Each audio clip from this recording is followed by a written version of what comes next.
Hello बच्चों, let's read this question. Question says carbon monoxide is an option A acidic oxide, option B basic oxide, option C amphoteric oxide, option D neutral oxide. Right? The key concept for this question is nature of oxides. अगर बात करें nature of oxides की तो जो carbon monoxide है हमारे पास जो carbon monoxide है हमारे पास वह एक न्यूट्रल ऑक्साइड है।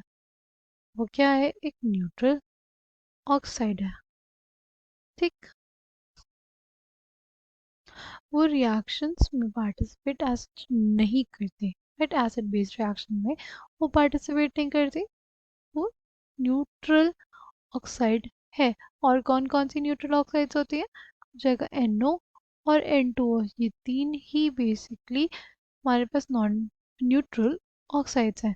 राइट, अगर बात करें एसिडिक ऑक्साइड्स की तो वो हमारे पास कौन सी हो सकती है? SO2 हो सकता है, CO2 हो सकता है। ठीक, अगर बात करते हैं बेसिक ऑक्साइड की, वो हो सकता है हमारे पास सोडियम की ऑक्साइड Na2O, फिर KO2। Right, potassium super oxide. ये सभी हमारे पास क्या हो जाएंगे? ये हमारे पास बेसिक ऑक्साइड होंगे। और एम्फोटेरिक ऑक्साइड्स वो होते हैं जो एसिड्स और बेस दोनों के साथ ही रिएक्शन देते हैं। ठीक, न्यूट्रल ऑक्साइड्स जो होते हैं वो रिएक्शन एज सच नहीं देते। So I hope you understood it well, right? The correct answer for this question will be option B, neutral oxide. I hope you understood it well. Thank you and all the best.